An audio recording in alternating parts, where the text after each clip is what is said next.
Bismillahirrahmanirrahim. Assalamu alaikum wa rahmatullah. Yan uwa da abokanai, barkamu da sai kasancewa tare da ku a cikin wannan channel mai albarka ta Cyber Exploit Hausa. Wannan video zai kasance day 3 dangane game da Advent of Cyber 2025. So ba tare ɓata lokaci ba zan buɗe browser domin mu wato ainihin ci gaba da event ɗin. So kamar yadda na faɗa kunci nake faɗa a kowane episode, bayan ka yi login zuwa ga account ɗinka na TryHackMe a cikin dashboard ɗinka, muna da AOC wanda yana ɗaya daga cikin navigation panel ɗin nan. So da ka danna akan shi shine zai kawo ka wannan page da muke gani, wanda a nan ne za ka ga dukkan waɗannan events da muke yi. So kamar yadda na ce, yau shine zai kasance day 3 inda za mu tattauna game da Splunk basics. So na bayan mun danna a kai, za mu dan jira shi kaɗan, zai buɗe mana wannan rana kafin mu kai ga fara karanta abubuwan da suka ce mu yi. So har wa yau always sunan room ɗin Splunk basic. Did you SIEM? SIEM tool ne wanda zai iya kasancewa hardware ko software wanda yake taimakawa wajen monitoring ɗin wato ainihin data logs. Okay? So mu ɗauka cewa let's say kamar hotel for example. Hotel akwai ɗakuna da yawa, mutane ana expecting za su je da yawa, right? So duk lokacin da wani zai shiga hotel sai ya rubuta sunan shi, haka zalika in zai check out shi ma sai ya rubuta sunan shi. So at the same time a rana ana iya samun mutane da yawa da suka yi check in, sannan ana iya samun mutane da yawa wanda kuma za su yi check out. So mu ɗauki SIEM wanda yake like security information and event management. So duk wani event da ya kasance yana faruwa, abin da ya shafi log files, okay? Mutum yana kokari ya visiting site ɗinka, akwai abin da muke kira da traffic wanda yake faruwa a bayan fage, right? So tools irin waɗannan kunce application irin waɗannan su ne suke taimakawa wajen kiyaye kunce, suke sa ido wajen kai komo na information da yake faruwa tsakanin wato ainihin kai a matsayinka na client da kuma su a matsayinsu na servers. So baya ga haka akwai video a nan in kana da interest za ka kalla, wanda bana tunanin kuna bukatan haka because abin da kuke yi kenan ana. So the story, za mu karanta labarin a gurguje. It's almost Christmas in Wayville and the team of the best festival company is busy preparing for the big celebration. Everything is running smoothly until the SOC dashboard flashes red. A ransom message suddenly appears. So Christmas suna karatowa, kunce ta kusa karatowa a garin Wayville, wanda membobin TBFC, ma'aikatan TBFC dukansu kowa ya kasance cikin busy, ana ta shirye-shirye za a yi celebration da sauransu. So komai da kuma yana tafiya lafiya kalau, sai dai kwatsam sai aka ga abu ya bayyana a cikin dashboard. SOC in this case yana nufin Security Operations Center. So Security Operations Center is a team of IT security professionals tasked with monitoring, preventing, detecting, investigating and responding to threats within a company's network and system. So aka ce SOC jeren gen team ne na mutane wanda suka ƙwararru kenan a fannin abin da ya shafi sa ido na kai komo na information da yake faruwa, kuma ce na log da yake faruwa a cikin network ɗin kamfani ko a kwamfutocin kamfani. So na ce sa ido ina nufin suna kula da duk wani abu da yake shiga yake fita a cikin kwamfutocinsu ko kuma a cikin network ɗinsu. Okay? So wani zubin not just monitoring sa ido kawai, hasali suna iya detecting ko kuma su iya preventing, suna iya gano wani abu su yi tackling ɗin shi, ko kuma suna iya kare ko su kiyaye wani abu daga faruwa. Okay? So most of the time idan abin ya kasance ya faru, to za a iya ma investigating ta yaya aka yi haka ta faru. So wannan su muke kira da SOC. So wanda ya karanci wannan field a cyber security muna kiran shi da SOC analyst. Okay? So they are in charge of monitoring duk wani abu da yake faruwa, especially na events a cikin website ɗin company ko kuma ce a cikin na'urorin da networks ɗin company. So kai tsaye kawai sai aka ga dashboard ɗin wannan na'ura tana fitar da wani jan haske ko jan kala, wani message ne na ransom message ya bayyana. Aka ce ransom anan shine kama a ce a kudin fansa. So ba kudin fansa ba, wance like irin ana bukatan sai kun biya kudin fansa. So wani sako ya bayyana na cewa sai an biya kaza. So exactly kamar yadda muke gani a jikin screen, aka ce attack 1000 hopsec coin for maskidi or sock mass end tonight.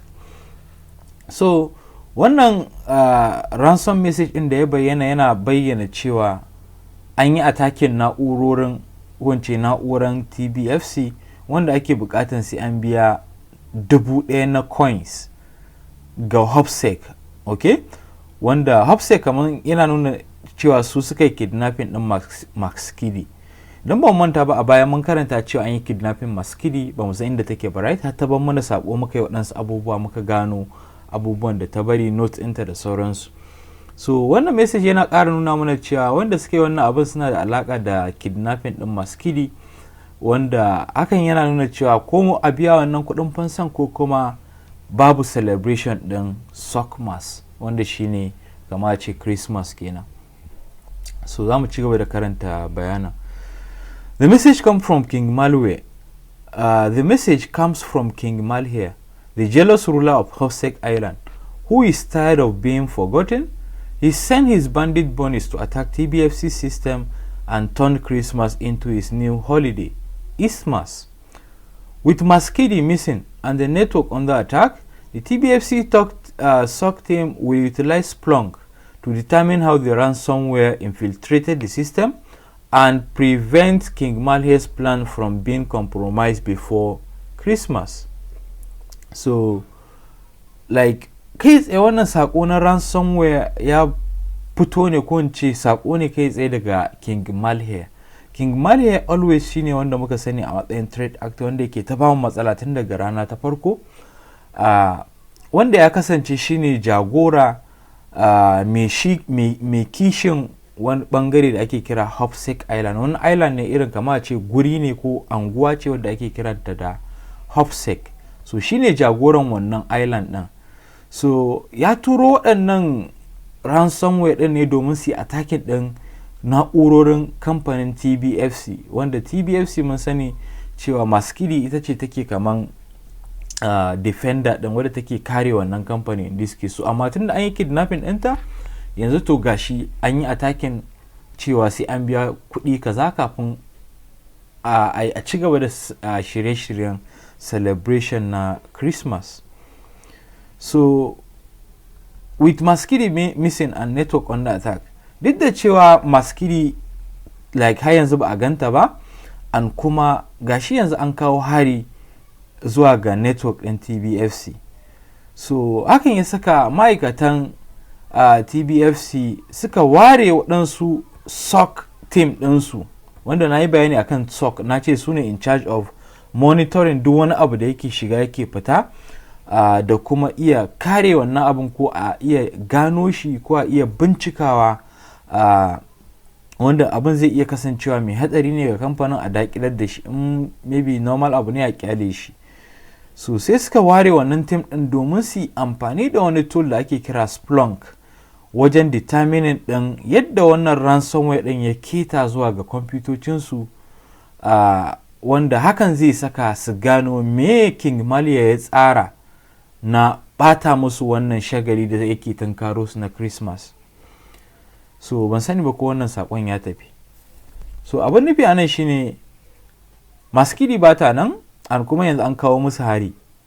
So haka yanzu suka ware waɗansu wanda suke kula da waɗannan na'urorin nasu da network ɗinsu, na cewa su yi amfani da wani tool da ake kira Splunk wajen gano yadda aka yi ma ransomware ɗin na ya shigo. Okay? Domin ta hanyar haka ne ya su iya gano me Malware yake shirya musu. Okay?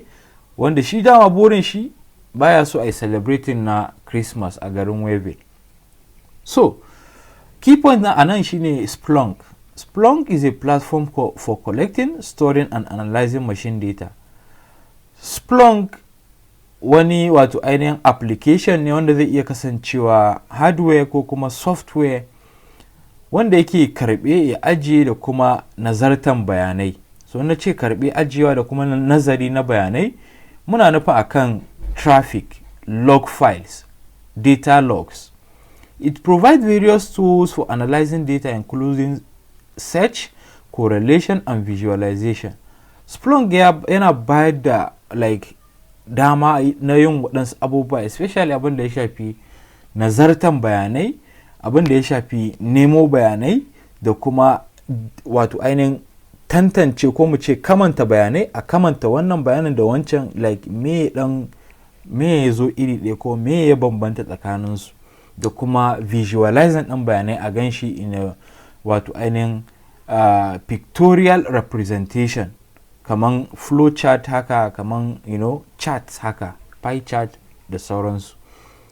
So yawanci kamfanonuwa suna amfani da shi domin ya kasance katanga tsakanin kwamfutocinsu da kuma wato ainihin kwamfutocin wanda suke so su wato ainihin bibiye su ko kuma ce wanda suke visiting ɗinsu.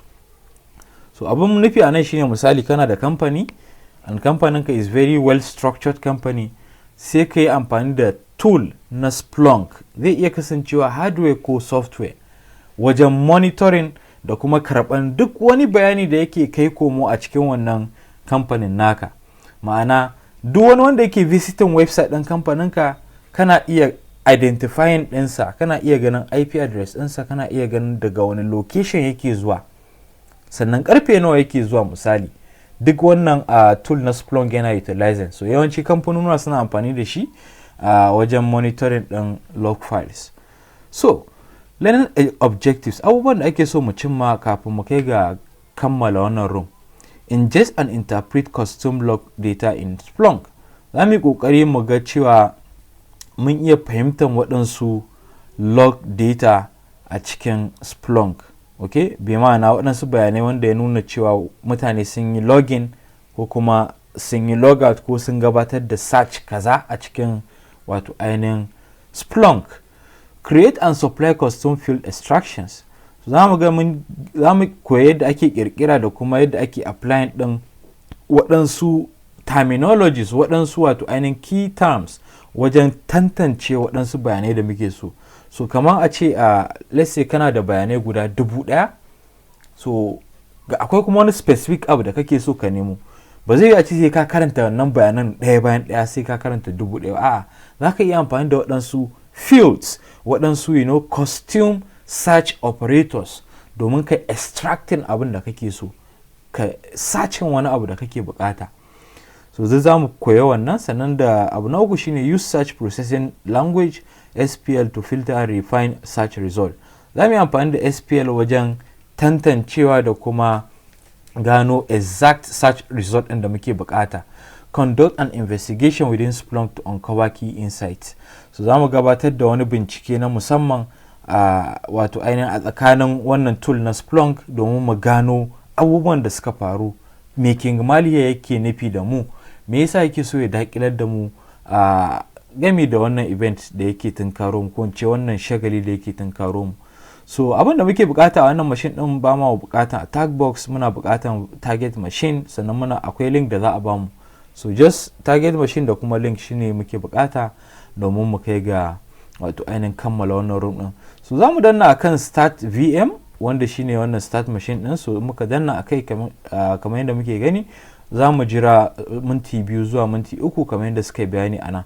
Sannan bayan ya gama ga wani link sun bamu, suka ce you can connect to Splunk SIEM by visiting this link in your browser. So za mu iya connecting zuwa ga Splunk ta hanyar danna wannan a cikin browser ɗinmu. So most of the time za ka iya samun error. In ka samu error, just ka ɗan bashi lokaci, maybe minti 5 tops, kafin nan komai da komai ya kasance cikin ready. So abin da zan yi shine zan zo kan link ɗin in matse control a jikin keyboard ɗina, sai in danna akan enter, wanda za ku ga ya fara buɗe min sabon tab.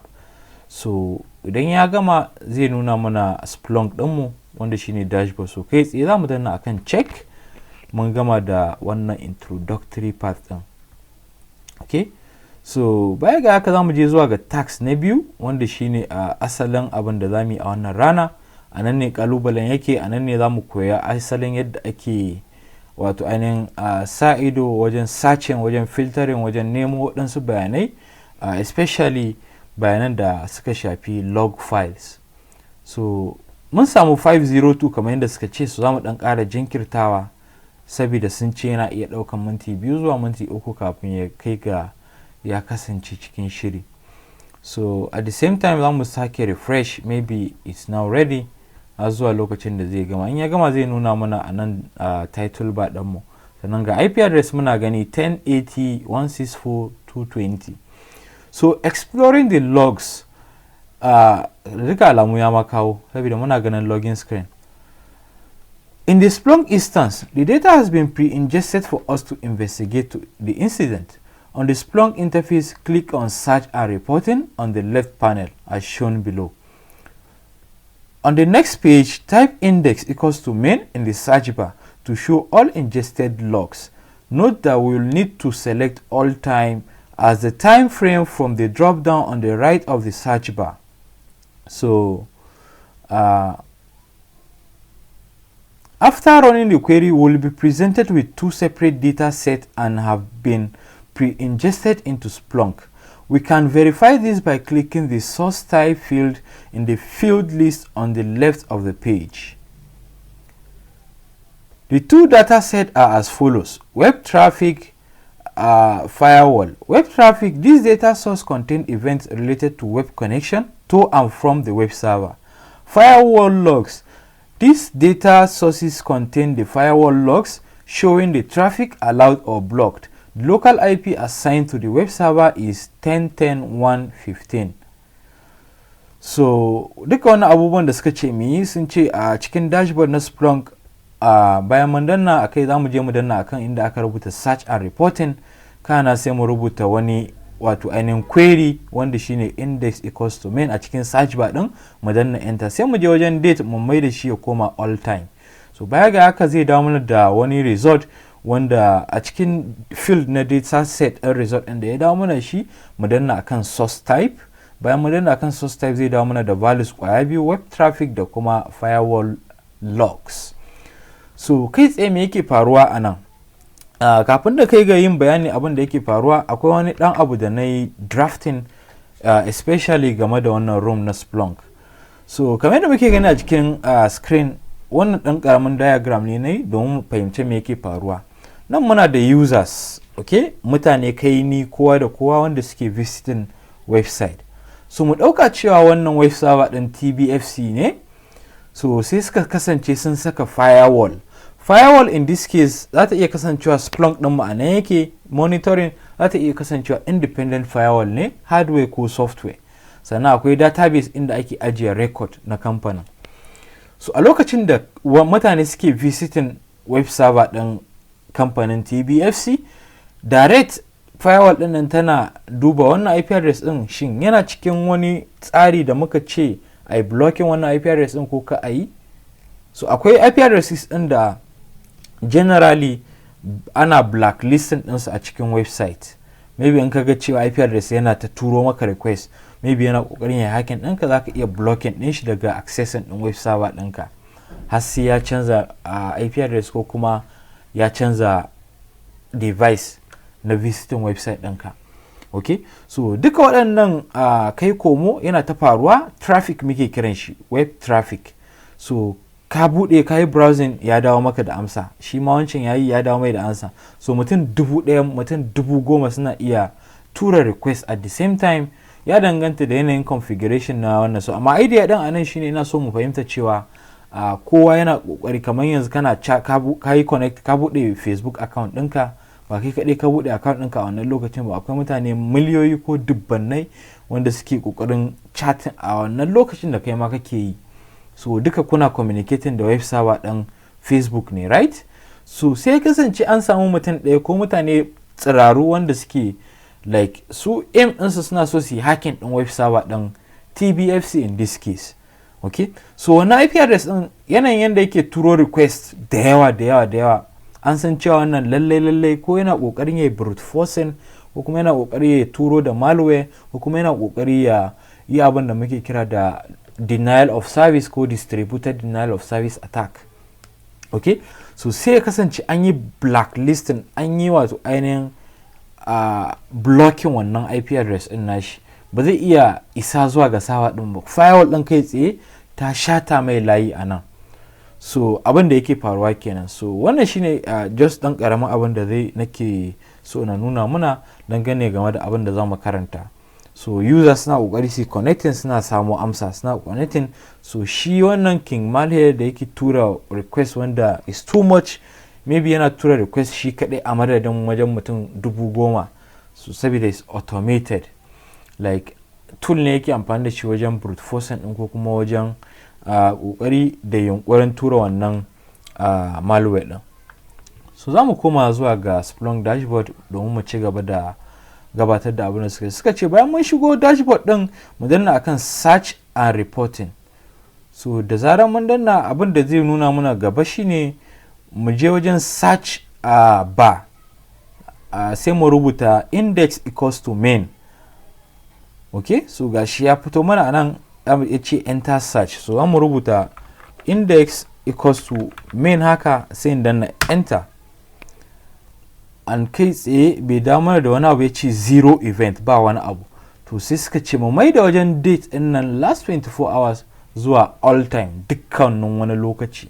So Splunk wajen monitoring log files za ka iya ƙayyadewa, maybe kana son abin da ya faru minti ɗaya da ya wuce, log files ɗin da ya wuce minti ɗaya, minti 50, awa ɗaya, kwana ɗaya, sati ɗaya, wata ɗaya kawai, ko kuma jiya ko wani abu makamancin haka.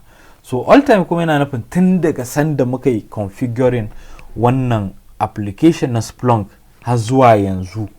So ya dawo mana da duk wani log entries, duk wani wanda ya yi yunkurin visiting din website din TBFC ya dawo mana da shi. Ta hanyar haka ne za mu iya binciko shin king malware wani IP address ya zo da shi. Ta yaya za mu iya gano haka? shine za mu duba asalin source type, inda muna ganin source type ana sun ce mu danna akai. So muka danna, muna ganin cewa source type ya dawo mana da abubuwa guda biyu, akwai web traffic sannan akwai firewall logs. So web traffic shine normally wanda ma'aikata da sauran 'yan gari suke visiting website ɗin TBFC, normally wannan ba matsala. Sannan firewall shine wanda aka ɗan samu matsala har ta kai ga firewall ta hana wannan request ɗin ya wuce, ko kuma ta blocking ɗin shi automatically, ta yi blocking IP address ɗin nan. Okay, so yanzu muna da values guda biyu, akwai web traffic da kuma firewall logs. So za mu ci gaba da karanta.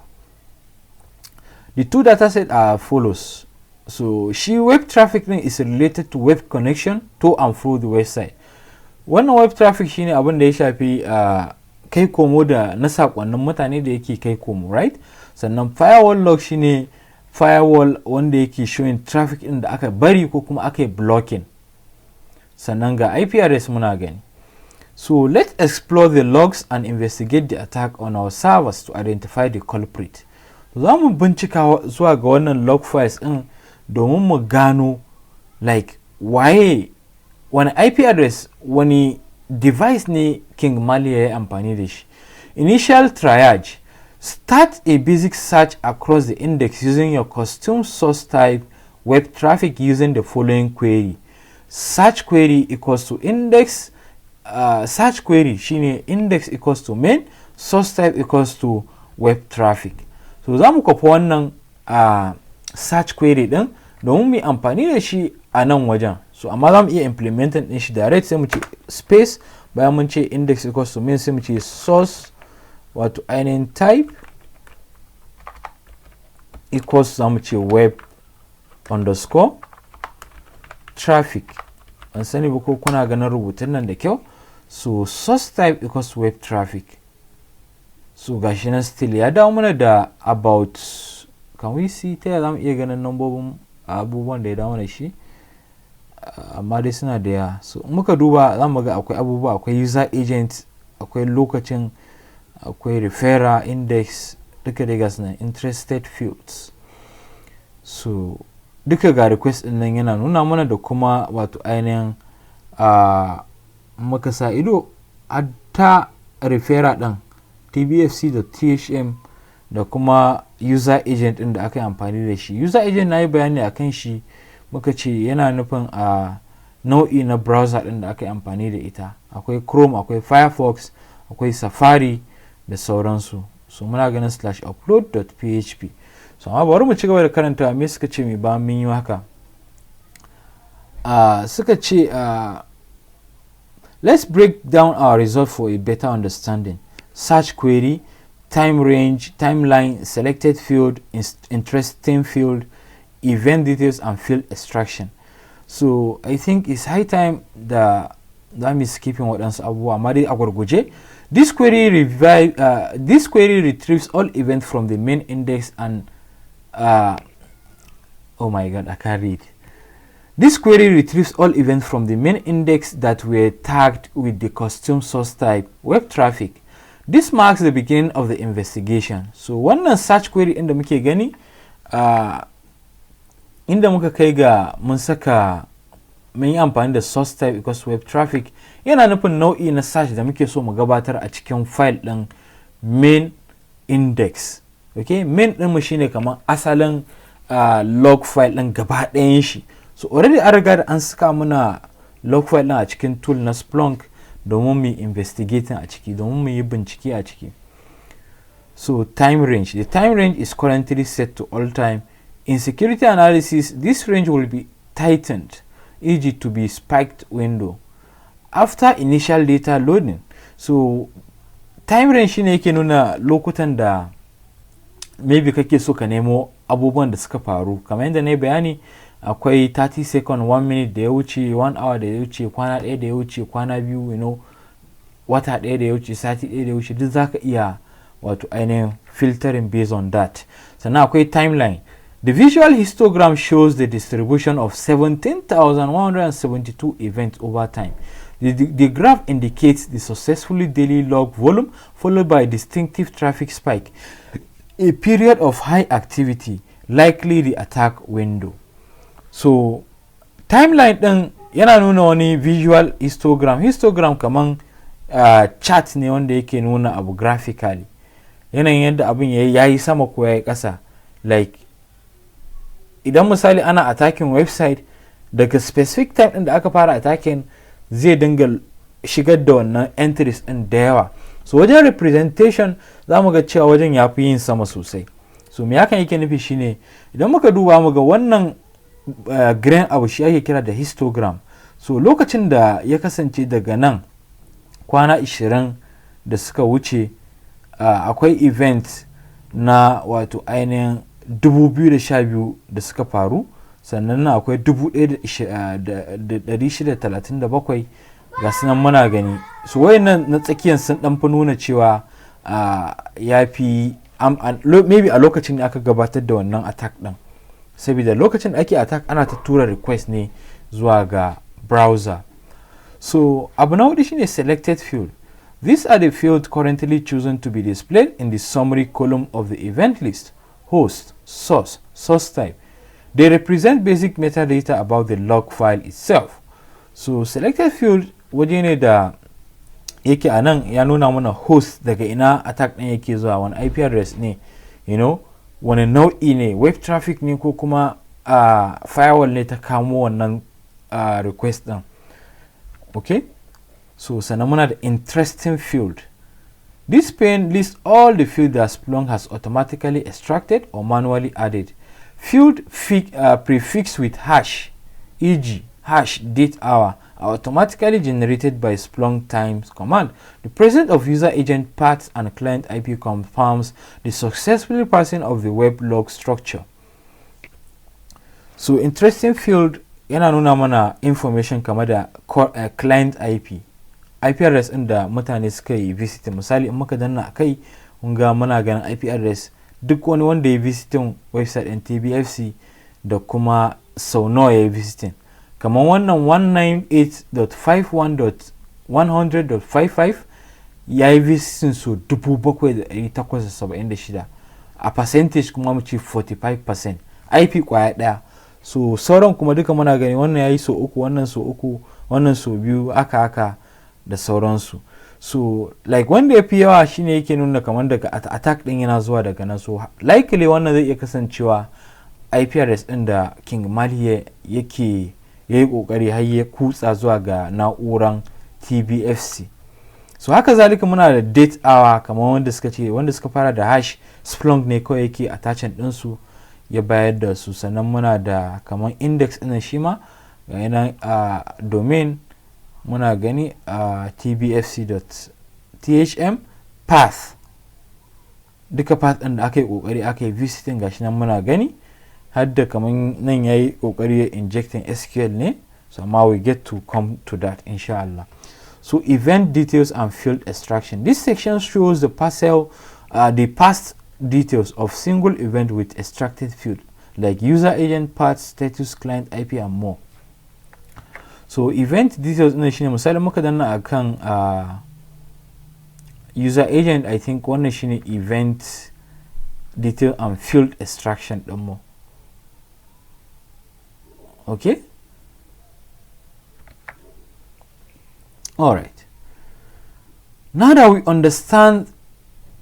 that we have an understanding of the Splunk layout and how to read the log in Splunk, let's continue our analysis of the log, visualizing the log timelines.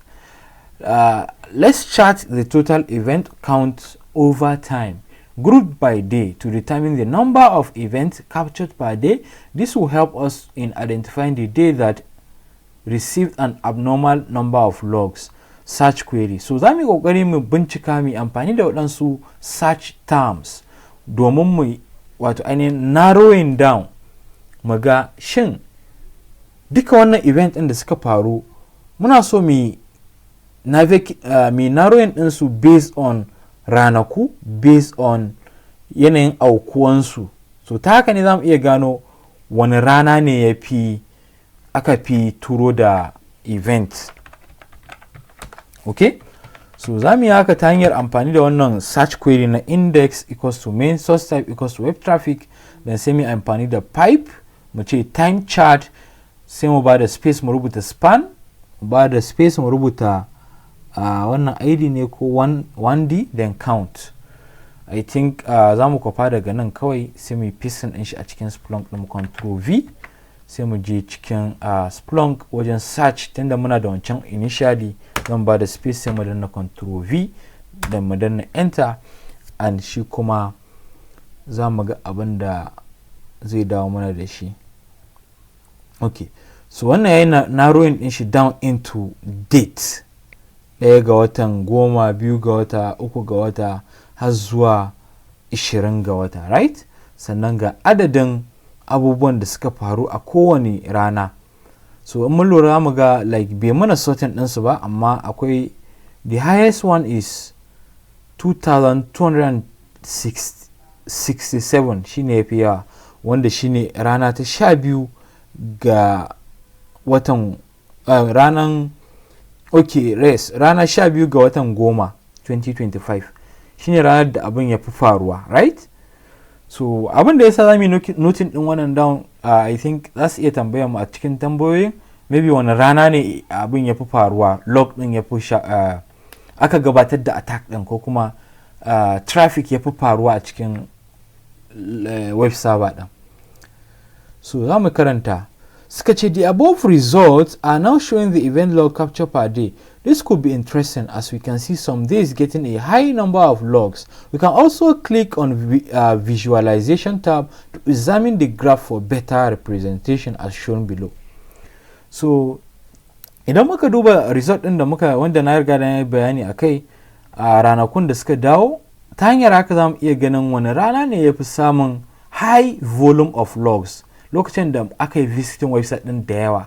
Ta hanyar haka ne za mu iya gano shin wannan rana an fi samun log, to mu bincika mu ga wani irin logs ne waɗannan logs ɗin, right? So za mu iya danna akan visualization domin mu gani in histogram representation. So yanzu misali ana muka danna visualization za mu ga cewa zai dawo mana da result ɗin cewa ranar Friday October 10 ga wata Friday October 10 ga wata an samu log wanda ya kai kimanin 2012 sannan ran Sunday October 12 ga wata ma'ana 2025 goma ga watan October 12 ga watan October an samu log wanda ya fi kowanne yawa. Kun ga cewa ya fi kowanne yin sama a nan kamar yadda na nuna mana a baya using the numbers wanda shine wannan, right? So that is that. So mun yi haka domin mu ƙara tabbatar da cewa wanne ne ya fi yawa. We can append the reverse function at the end to display the result in descending order, showing the day with the maximum number of events at the beginning. So za mu iya sauya haka mai sorting din shi ta yanda zai kasance ya mana sorting based on yanayin aukuwan log din, yanayin visiting din website din da aka yi. Muna so mai wanda ya fi yawa ya bayyana a sama, sannan mabi da shi, sannan mabi da shi, har sai an kai ga wanda suke visiting website din nan so ɗaya, so biyu, so uku, su ne za su kasance a ƙasa. So za mu iya yin haka ta hanyar amfani da pipe sort by count, sannan mai piping din shi into reverse. So za mu koma cikin search query din mu ba da space, za mu yi piping din shi. Bayan mun rubuta pipe sai mu ce sort, sai mu ce by count, sai mu ba da space, sai mu piping din shi again, sai mu rubuta reverse.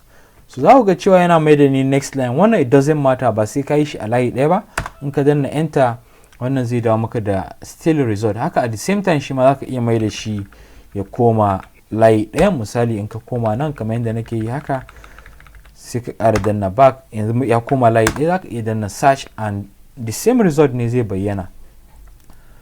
So gashi ne yana nuna mana cewa lallai ranar 12 ga watan goma nan ne ya fi kowanne yawa, and kuma a cikin ƙasa muga cewa gashi muna date in 2025 goma ga watan 12. Okay, so wannan za mu yi taking note din shi. Abin da ya faru shine akwai event 2267 na log wanda suka yi faru a wannan rana. So this is a clear period of intense activity during which King Malware launched his main attack phase.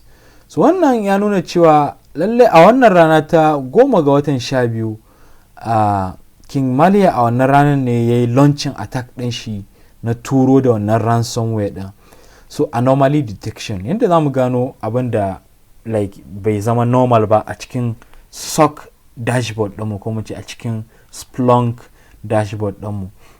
Now that we have examined the days with the abnormal logs, using the table and the graph, let's use the same search query to examine various fields to hunt for suspicious values.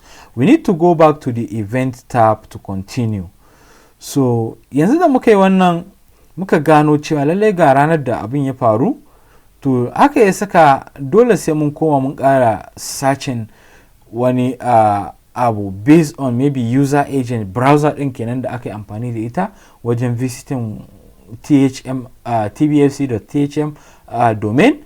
Ta hanyar haka ne za mu iya gano exact abin da ya faru. Maybe the browser din ya request din yake get request ne, post request ne, you know, me aka yi kokari a accessing wani file ne, index.html ko index.php aka yi kokari a accessing, ko kuma an yi kokari an injecting, wanda a baya in ba ku manta ba mun ga hadda waɗansu SQL injection queries duka an yi attaching, da kuma path traversal attack duka an yi waɗannan. Suka ce mu koma kan event tab. So zan mu koma kan event tab, wanda su ne tabs in event, pattern, statistics da kuma visualization. So mun koma kan event, suka ce mu danna akan let's click on user agent field in the left panel as shown below. It will show us the details about the user agent captured so far. So muka danna akan event tab, mu koma mu danna akan user agent a ƙarƙashin interesting fields. Za mu ga cewa ga abubuwan duk da suka faru da browsers ɗin da aka yi amfani da su. Wannan Firefox ne, wannan Firefox ne. Firefox an yi amfani da wget, a nan an yi amfani da zgraph, an yi amfani da call, go http client, havij.17 automated SQL injection. Wannan wani tool ne na SQL injection da aka yi amfani da shi. Akwai SQL map shi ma ga nan muna gani, Python request ga dai nan muna gani. So wannan ya nuna cewa duka waɗannan an yi amfani da su wajen tura wannan traffic ɗin. So ga wanda ba san menene ba, wannan Mozilla Firefox zai iya kasancewa Firefox ne browser aka yi amfani da su. wget mun san cewa tool ne wanda yake taimakawa wajen kai visiting website ko ka samu wani a cikin website. Misali zamu iya cewa wget akan http misali google.com, haka zai dawo mana da result, right? So ya muna getting din abin da ya shafi google.com. So yanzu da misali zan yi ls na katin index.html, mu ga html content ne na result din, wato ainihin what forgive me. So html content ne na abin da ya shafi what I can't type control b. Okay, so ina amfani da tmox ne, so duka ga nan dai muna gani. Okay, alright, so that is that. wget kenan. Haka zalika at the same time zgrab kuma okay, zgrab ban san ko menene ba, amma mun san call shi ma the same thing abinda wget yake yi shi ma wannan yana yi. To shi wannan kawai yana visiting wannan site ɗin ne. So muka ce call google.com, ya ce mana 3OT har status code muna gani. So za mu iya amfani da misali tag il, wajen enter zai ba mu more information game da asalin abin, right? You get the idea. At the same time wannan go http client din ban san kome ba, Havid shi kuma wannan sun ce automated SQL injection tool ne wanda aka yi amfani da shi wajen tura HTML SQL injection. So haka zalika akwai SQL map shi ma, so yawanci shi ma yi amfani da shi wajen tura wannan request din. So SQL map, right? So duka wannan tools din muna amfani da su, kunce attackers suna amfani da su wajen yin attacking website. So bari mu ci gaba da karanta abin da suka ce mu yi. Bayan mun yaka suka ce upon closer examination it becomes clear that apart from the legitimate user agent like Mozilla variant, we are receiving a large number of suspicious ones which we will need to investigate further. So kaman misali idan muka danna akan user agent mun ga cewa yawancin request din ya zo muna 3,000 kaza wanda suka zo daga Mozilla, muna 3,000 again da 75 wanda suka zo daga Mozilla still, sannan another one Mozilla. So wget ya dawo mana da kaza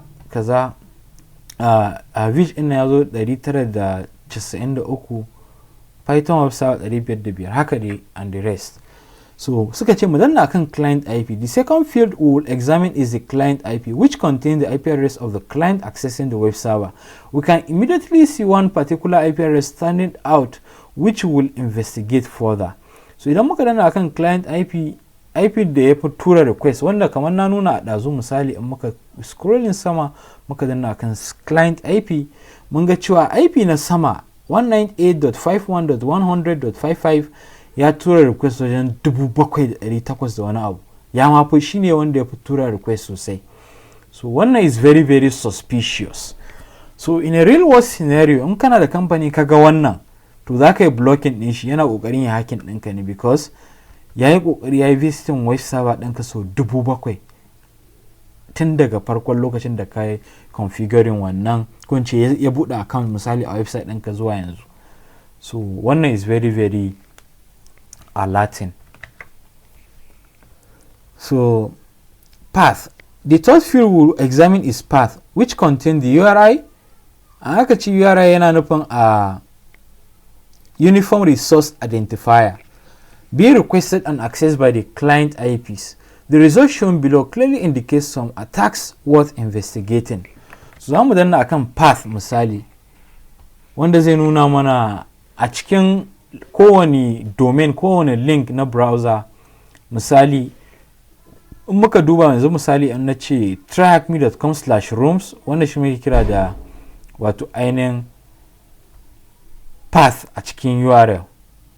Na farko bayan ka ji tryhackme website akwai /room, folder ce mai zaman kanta, sannan a cikinta akwai wani room mai suna Splunk kaza kaza. So wannan shi muke kira da URI, Uniform Resource Identifier. So bayan mu danna akan path mun ga cewa ya dawo da 23 values, sannan a ciki akwai index.html/blog/ duka dai ga nan akwai /shop, sannan muna ganin item.php id equals 1, muna ganin anan ne muka ga wannan SQL injection query din, right? Sannan muna ganin path traversal, wannan nau'i ne na attack wanda ake nemo external file wanda yake kan web server. So if you are able to get this, sai mu kira wannan da wato ainihin LFI, that's local file inclusion. Misali in ka iya karanta wannan file din a cikin browser kai tsaye. So one is very very hard to guess. Yawanci if a web server is vulnerable to that, then zaka gani shi. Haka zalika SQL injection muna gani shi ma. Wasu suka ce mun ga waɗansu hare-hare da King Malhiya yake ƙoƙarin yi, tunda a cikinsa akwai kaza akwai kaza akwai kaza. So mun ga sun yi blurring wani abu, maybe akwai wani abu useful. Let's check that out. So zamu danna akan path again, na path yake. So akwai 658 na HC password. Okay, filtering out benign values. We know King Malhia's bonus use scripts and tools, not standard browsers. Let's filter out all standard traffic. Let's exclude common legitimate user agents. The following query will remove legitimate user agents from results and only show the suspicious ones, which will further investigate. Such query shine index equals to main, source type equals to web traffic, user agent not equal to Mozilla, user agent not equal to Chrome, user agent not equal to Safari, user agent not equal to Firefox.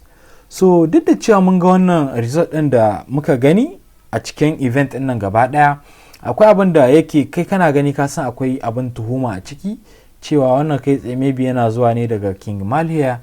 So hakan ya saka cewa yanzu to za mu yi excluding ɗin waɗansu user agent, wanda duk wani abu da ya zo daga browser mun gane cewa lallai legitimate users ne suke amfani da shi, kaman Chrome, kaman Firefox, kaman Safari, kaman wato ainihin Mozilla. So za mu yi amfani da wannan query din wajen wato ainihin tsame waɗannan browsers din, mu je zuwa ga abin da ya shafi wannan zgrab din nan, wget da call din nan, da kuma wato ainihin something agent. Mun like muka koma kan user agent akwai wani abu agent wannan client din, I mean, right, da kuma SQL. su za mu kokari mu samu mu tsame wato ainihin waɗancan.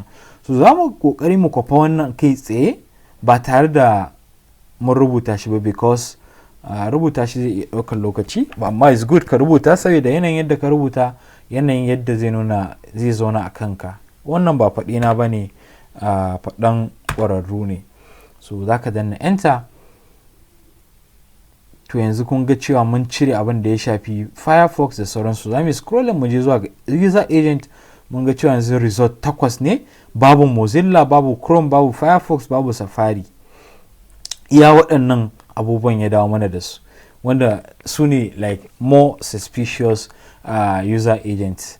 So bayan mun yi haka za mu ga cewa the output reveal interesting result. By clicking the client IP field, we can see a single IP address being responsible for all the suspicious user agents.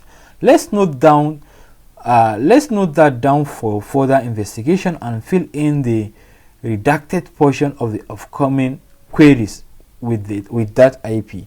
So result din ya nuna mana wani extremely wato ainihin suspicious event da ya faru.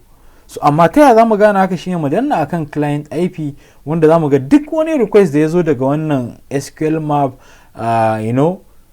menene client, zgrab, call, wget da wancan abubuwan duk da muka gani sun zo ne dukansu daga IP address kwaya daya. Okay, so ta yaya zamu gane haka shine muka koma kan client IP, zamu ga cewa dukkan wannan result din daga IP address kwaya daya ne, wannan 7876 sun zo daga IP address kwaya daya ne, wanda shine in this case zai iya kasancewa King Malhiya. So narrowing down suspicious IPs. In real world scenario, we often encounter various IP addresses constantly attempting to attack our servers. To narrow down an IP addresses that do not send requests from common desktop or mobile browsers, we can use the following query. So a zahiri na gaskiya ko a zahiri na hakikanin misali in event ne na gaske, like a zahiri yana faruwa haka, za ka ga cewa IP address da yawa suna kokarin su yi attacking din web server ɗinka. So amma akwai yadda za ka bi kai narrowing, bi ma'ana kai making binciken ka ya kasance baka sha wahala ba, ka zaƙulo exact IP address ɗin da yake turo maka da waɗannan request ɗin. Maybe brute forcing yake yi, maybe denial of service yake yi da sauransu. So za mu yi amfani da wannan search query ɗin na source type kaza sannan ya dawo mana da client IP ɗin, ma'ana by client IP. So za mu ɗauko wannan search query ɗin, wanda abinda wannan zai kawai zai ɗauko mana IP address ɗin da yake gabatar da wannan attack ɗin. Okay, so za mu yi paste ɗin shi anan. Source type web traffic user agent not equal to Mozilla user agent. So ya ɗauko mana duk abin da ya shafi web traffic wanda babu Mozilla a ciki, user agent ɗin babu Chrome a ciki, babu Safari, babu Firefox. Sannan bayan ya yi haka ya nemo mana statistics ɗin shi based on irgan IP address ɗin da ya bayyana, IP address kwaya ɗaya kenan, right? Sannan ya mana sorting ɗin shi, bayan ya yi sorting ya irga shi, bayan ya irga kuma ya dawo mana da layi 5 na sama. Shine amfanin head ɗin ina tunani. So muka danna enter yanzu za mu ga cewa result kwaya ɗaya za mu iya samu, wanda shine IP address kwaya ɗaya.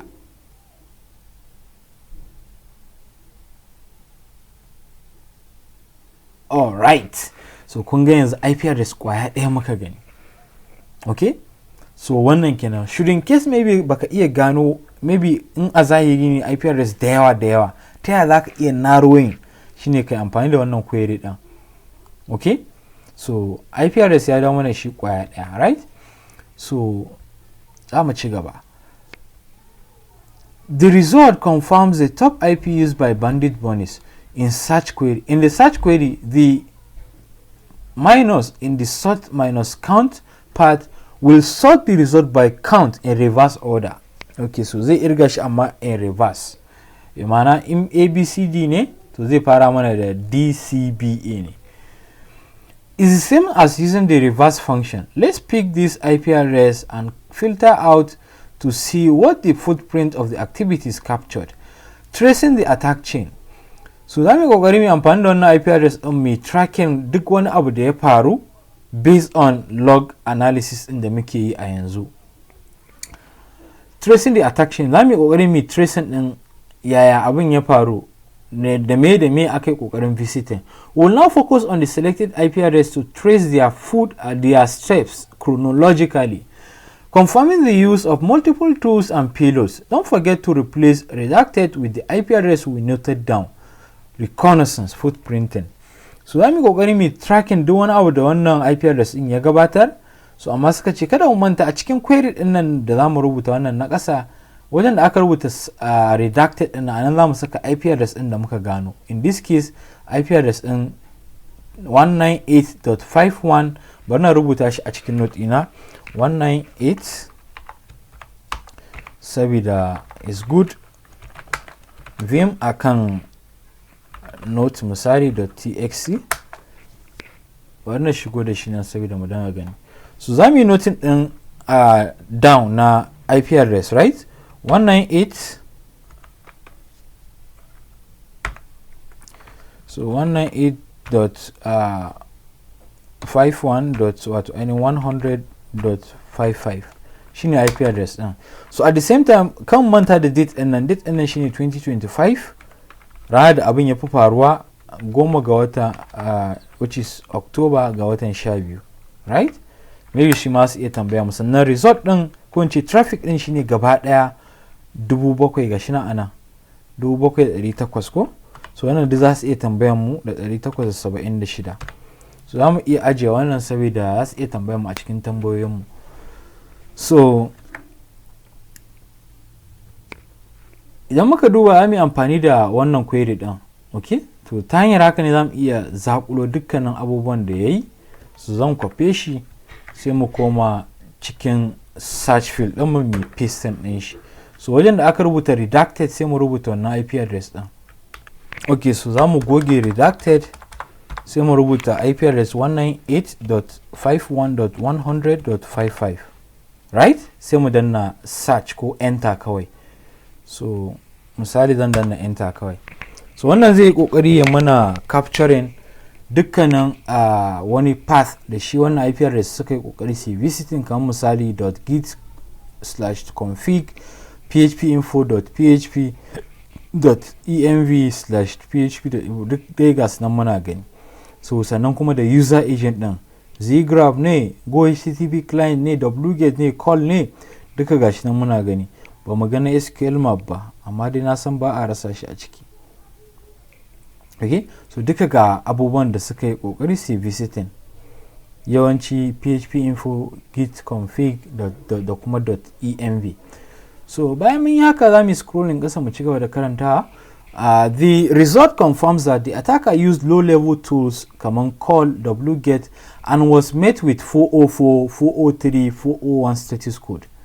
So result din ya bayyana mana cewa attackers ɗin da shi King Malhier ya amfani da su sun yi amfani da tools ne mafiya karanta, shine tool na call, wget, wanda yawanci sun dawo result din da suka gani 404 not found, forbidden da sauransu, duka wayannan status code din. So like ga status code din muna gani 403, inda misali ma so mu ga wanne ne exact ma mu je mu nemo wanda yake da 200 status code. So amma duka yawanci 404 ne. Sannan ga date ga kuma time din, right? So enumeration, vulnerability testing, search for common path traversal and open redirect vulnerabilities. So za mu yi kokari mu searching din abin da ya shafi path traversal. Path traversal shine misali in muka ce http localhost colon 5000 za mu ce /. Let's say akwai wani file mai suna about.html. Sannan a cikin about din nan akwai wani query wanda za mu iya attaching, maybe cmd equals to let's say 1 misali. Let's say wannan legit URL ne. So path traversal shine ka yi kokari ka goge wan din nan, ka yi amfani da ///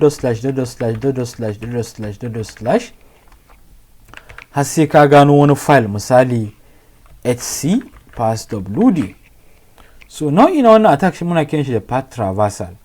So a cikin terminal mafi karancin control escape mafi karancin abu da zan nuna mana shine, misali yanzu muna cikin, na ce pwd ya ce ina cikin home cyber explorer kaza kaza kaza.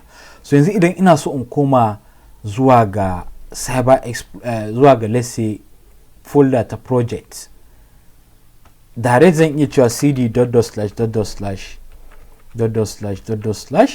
so wannan // in zan irga, misali ina day 3 ne, // zai fitar da ni a day 3 ya mai da ni wannan, right, ta biyu kenan.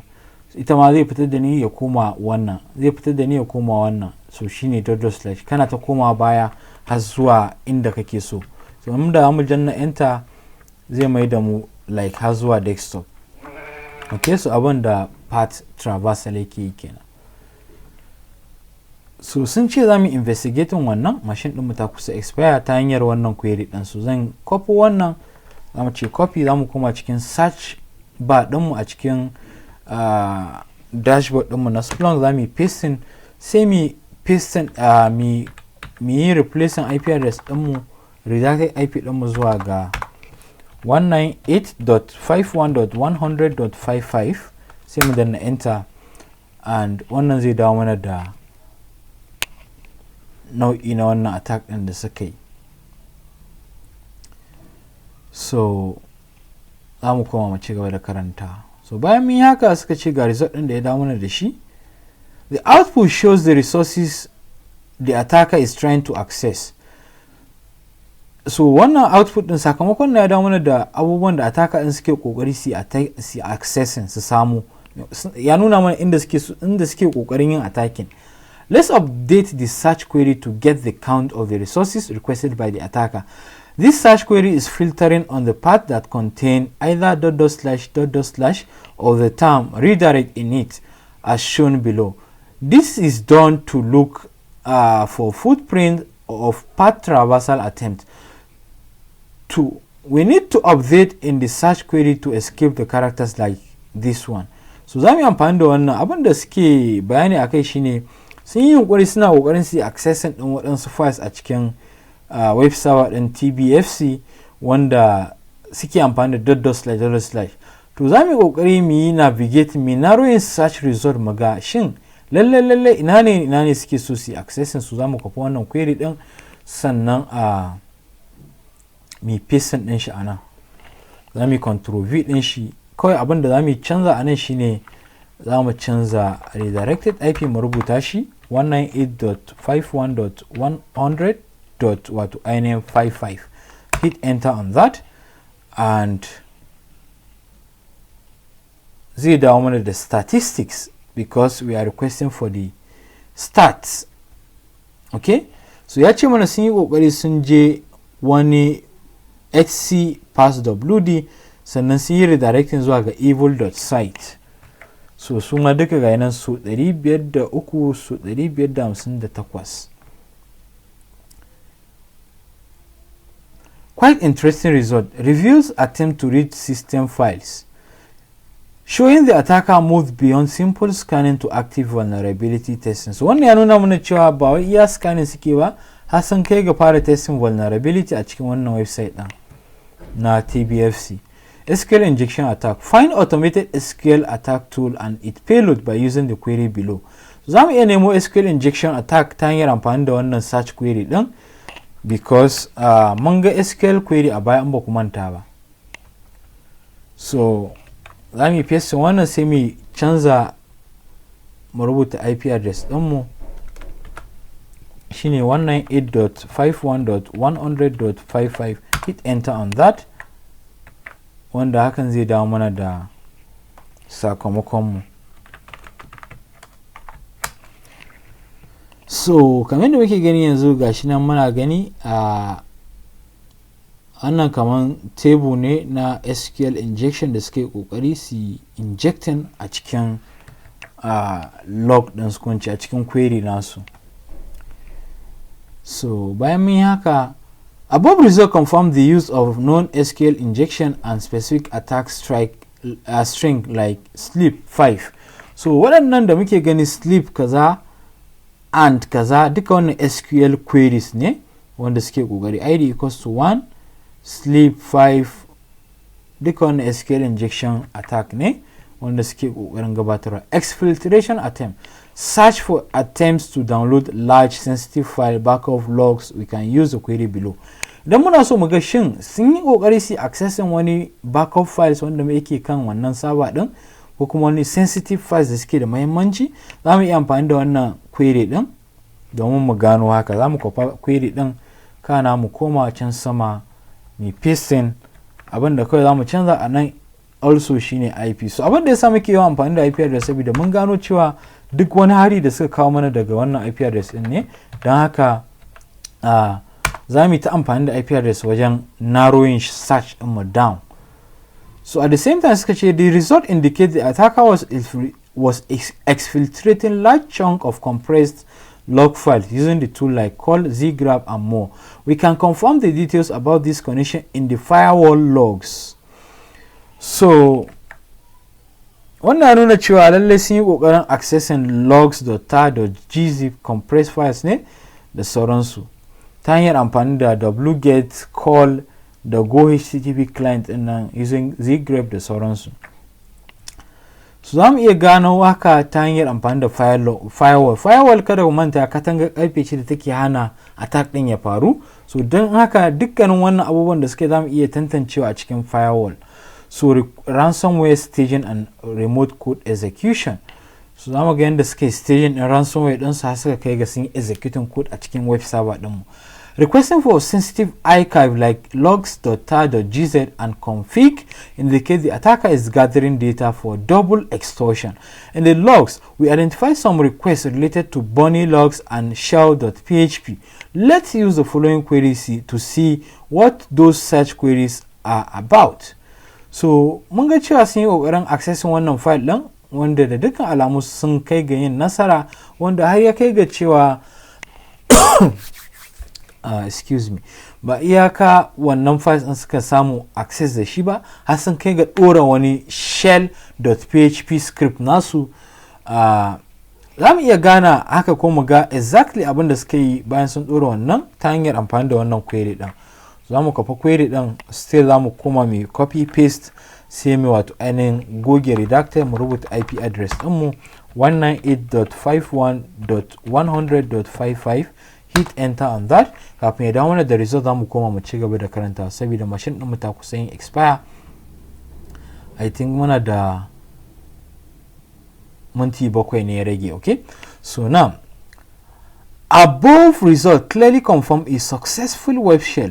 The attacker has gained full control over the web server and is also able to run command. This type of attack is called remote code execution, or RCE. The execution of /shell.php $CMD equals to ./bunny.bin indicates a ransomware-like program executed on the server. So result ɗin mu bayan mun yi execute wancan term na sama ya nuna cewa sun kai ga shiga cikin web server ɗin kamfanin TBFC, sun yi hacking ɗinta kenan. So bayan sun yi hacking har ya kai ga suna iya executing commands, suna iya running command akan web server ɗin. Nau'i na wannan attack ɗin muna kiran shi da remote code execution ko kuma ka kira shi da RCE. Okay, so haka ya saka suka executing wani script mai suna shell.php har ya kai ga sun ƙara executing wani bunny log, wanda aka yake nufin wannan bunny log.bin kamar shine ransomware program ɗinmu. Correlate outbound C2 communication. So za mu tantance mu wato ainihin daidaita abubuwan da suka faru tsakanin C2 communication. Aka ce C2 shine command and control. Okay, command and control infrastructure a C2. So yawanci haka suna amfani da C2 server wajen monitoring dukkanin wani abu.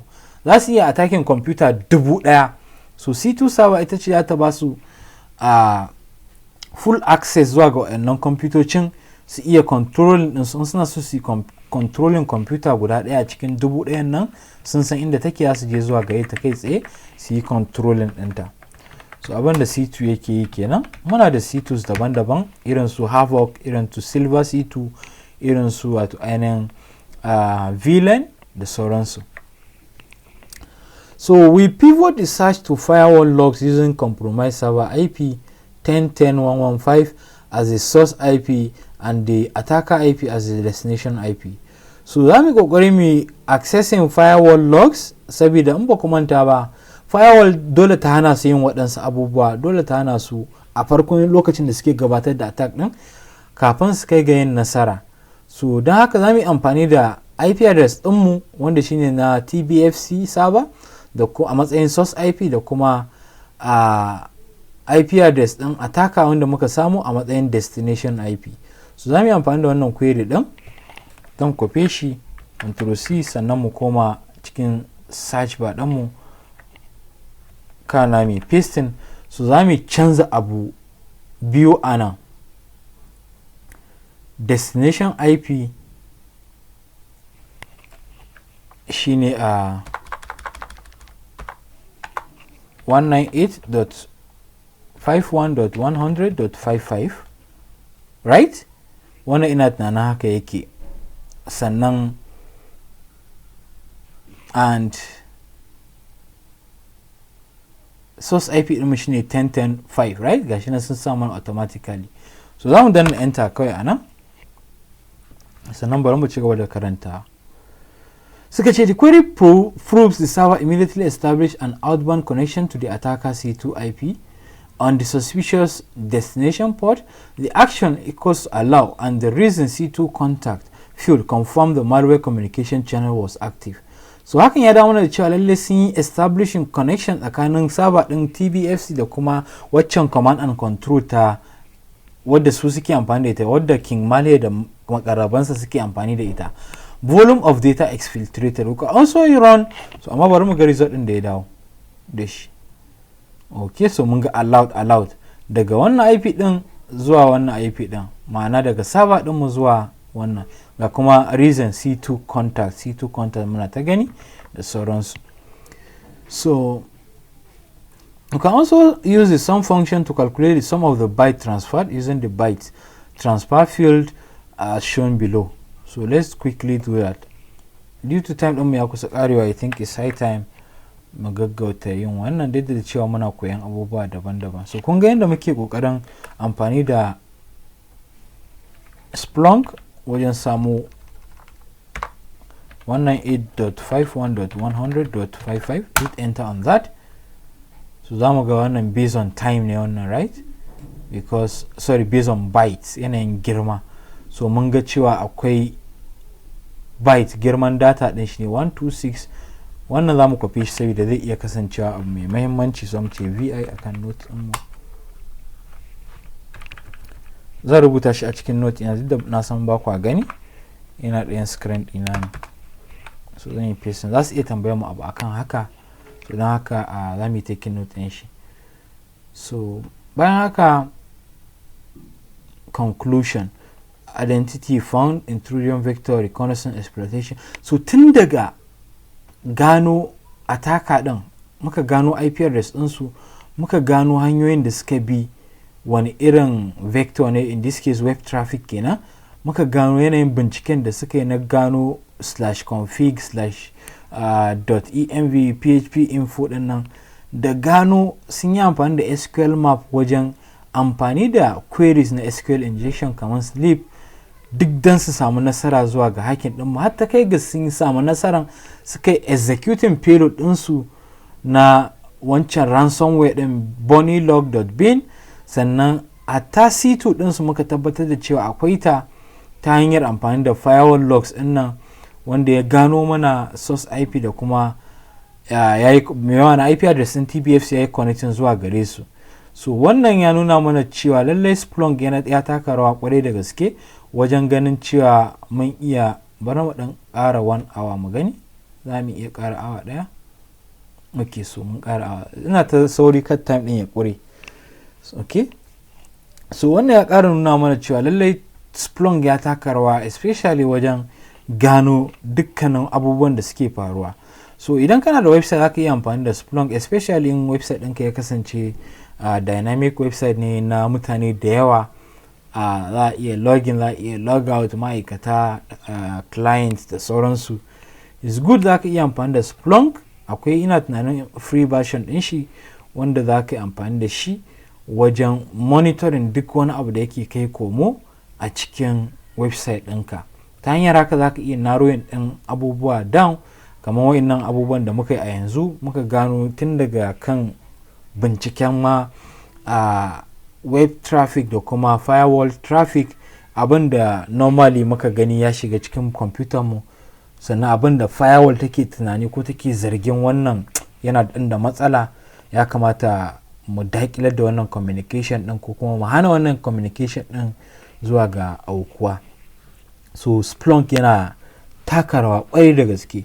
So wannan tool ɗin yawanci na defenders ne, especially wanda suke kare wato ainihin kwamfutoci ko network ɗin kamfani daga sharrin threat actors, hackers da irin mutane irin su King Malhia a cikin wato ainihin internet. So ɗaya daga cikin amfanonin shi kenan, ko in ce muhimman amfanonin shi wannan tool na Splunk. So na yanzu misali in a zahiri ne ganin waɗannan bayanan, za mu je mu mika hukuma ne report, za mu rubuta mai kyau a matsayin mu na defenders, mu rubuta kamfanin cewa ga fa abin da ya faru, ga IP address ɗin da suka yakin ɗinku, sun yi executive ransomware karfe kaza, sun yi amfani da tool kaza, sun yi kaza, sun iya gano kaza, sun yi executing kaza, sun sace bayani kaza da sauransu. So don haka wannan IP address ɗin kuma sai a bi diddigi a ga ta yaya za a iya tracking nashi, wani product ne suke da shi, ISP ne, daga wace ƙasa yake zuwa kaza kaza kaza kaza. so haka za a iya gabatar da waɗannan investigations ɗin. So now time for questions and answers. Suka tambaye mu, what is the attacker IP found attacking and compromising the web server? Menene IP address ɗin King Malhere da makarraban shi wanda su ne suke ta attacking ɗin musu? Wannan IP address na rike shi aka 198.51.100.55. Za mu danna enter and this answer should be correct. Yana ce mana correct answer. So which day was the peak traffic in the logs? Wani rana ne traffic ɗin ya fi yin sama, ya fi yin yawa a cikin log? Wannan an ban manta ba shekaran, wannan na rubuta shi a note mu, bari na ɗan kawo muku note ina ku gani. Wannan shine date and right 2025 ga watan October 12 ga wata. So za mu rubuta shi format ɗin suka ce yeye month day. So za mu rubuta 2025 hyphen ga watan October hyphen 12 ga wata, za mu danna enter. So azumin duk baka rubuta wannan ba, yadda zaka bi ka gano wannan shine ka koma ka yi a query na farko wanda muka yi, wanda shine using index equals to main, source type equals to web traffic, sannan za ka yi amfani da pipe, ka yi amfani da sort by count, sannan ka yi pipe into reverse. Wannan zai dawo maka da exact date in ina tunani kamar yadda muka yi a baya. Suka ce what is the count of Havij user agent event found in the log files? So mun ga cewa akwai user agent na Havij. So ta yaya za mu gano haka shine muka koma baya, misali wannan ina ji za mu iya yi da kanmu. Misali muka ce index equals to main, source type za mu ce web traffic kamar yana rubuta mana a sama, bayan mun karasa ba, source type equals to web traffic, source type equals to za mu ce web underscore traffic, hit enter on that. Muka danna enter, I think iya wannan ma zai iya dawo mana da result din. Muka koma kan user agent, so anan ne za mu ga adadin Havij shine 993. So Havij kaman SQL injections tool ne wanda ya suka yi automating da shi. So ya tura request su 993. So za mu zo mu rubuta shi a amsan. So kun ga amfanin Splunk. How many path traversal attempts to access sensitive files on the server were observed? So path traversal shine wannan ... So attempt nawa ne suke kokarin accessing din muhimman files da suke kan wannan server din? Ta yaya za mu iya gano haka shine in muka koma kan Splunk, I think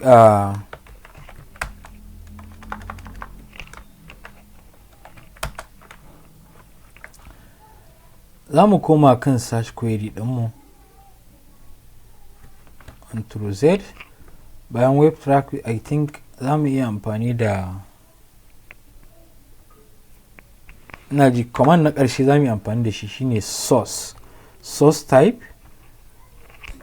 Wannan command ɗin da muka yi na ƙarshe shine source type firewall logs, source IP shine wannan IP address ɗin, and destination IP shine target IP ɗin mu na King malware, action equals to allow. So ta hanyar haka za mu iya ganin adadin wannan nawa ne, size nawa ne suka yi kokarin accessing. So wannan yana nuna mana number of bytes kamar mun rubuta shi a baya. How many path traversal? Okay, path traversal suka ce ba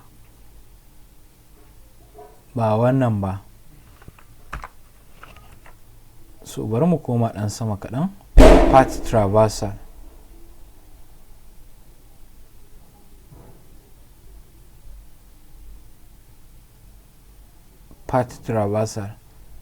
So yana so mu ga, okay, wannan query in za mu yi amfani da shi, source type web traffic lang IP ga path traversal ɗinmu. So zai irga mana shi, wannan query in za mu yi amfani da shi. Kana sai mu canza IP address ɗin ya koma 198.51.100.55, hit enter on that. Wannan zai dawo mana da value ɗin shine 633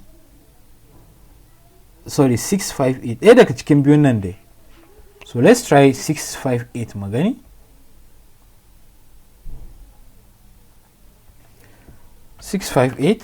Hit enter on that and our answer is correct. Suka ce examine the firewall logs. How many bytes were transferred to the C2 server from the IP from the compromised web server?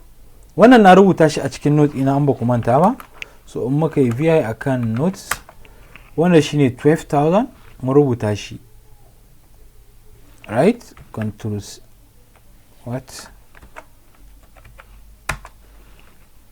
So na cutting notes shine wannan 126 wanda shine answer mu, and za mu danna check, and at the same time command da na yi amfani da shi na kusa da na ƙarshe source type firewall wannan ɗin nan I think shine za ka yi domin ka gano haka. Muka yi pasting ɗin shi a nan muka danna enter, wannan zai dawo maka da yawan bytes ɗin da aka yi transferring a shi nan. Okay, so that is it. Then finally suka ce if you engage this room, check out the incident handling with Splunk room to learn more about analyzing log files. So za mu danna akan check, and with this ina tunanin muka kawo ƙarshen wannan room wanda shine day 3 dangane game da event and advent of cyber 2025. So with this za mu danna akan continue. Mun samu 40 points. In ka ga dama ka iya sharing da social media handles ɗinka, za mu danna continue and also continue, sannan za mu ce go to Wayville wanda zai mai da mu zuwa ga wannan. So kada ku manta always bayan ya kai ka Wayville ɗin shine asalin nan ka koma cikin machine ɗin da ka gama ka kashe ta saboda tana nan tana running automatically, and in ba kashe ba za ka iya ci gaba da yin wani room ba. So in ka zo ka danna a kanta za ka danna akan wannan active machine ɗin sai ka zo ka danna terminate, wanda hakan zai kashe ta kai tsaye. za mu danna akan terminate. So that is it guys, wannan shine day 3 dangane game da event ɗin. So abubuwan da muka koya kamar yadda suka faɗa mana cewa za mu koya yadda ake wato ainihin karanta log files, yadda ake extracting ɗin useful information a cikin log files, tun daga kama wato ainihin user agent, abin da ya shafi client IP address, path ɗin da client ɗin suka yi visiting, da kuma wato ainihin abubuwa mabambanta dai. Kun dai ga yadda room ɗin ya kasance, mun koya abubuwa mabambanta, and kuma hakan ya ba mu dama har muka gano abubuwan da King Mali ya yi a web server ɗin kamfanin TBFC. So da wannan insha Allah zan kawo ƙarshen wannan bidiyon, wanda bidiyon ya ɗan yin tsawo ƙwarai da gaske, an tun kafin na yi recording na san da cewa zai yi haka. So amma dai alhamdulillah ina fatan kun koya one or two things a ciki. Sannan wannan shine just so mun taɓi dangane game da Splunk. Akwai use cases na Splunk mabambanta, za ku iya dubawa a cikin internet ko a cikin track me kamar yadda suka faɗa a last question ɗinmu. So da wannan insha Allah zan ce aqulu qawli hadha astaghfiru wa lakum. Assalamu alaikum wa rahmatullahi ta'ala wa barakatuh. Peace.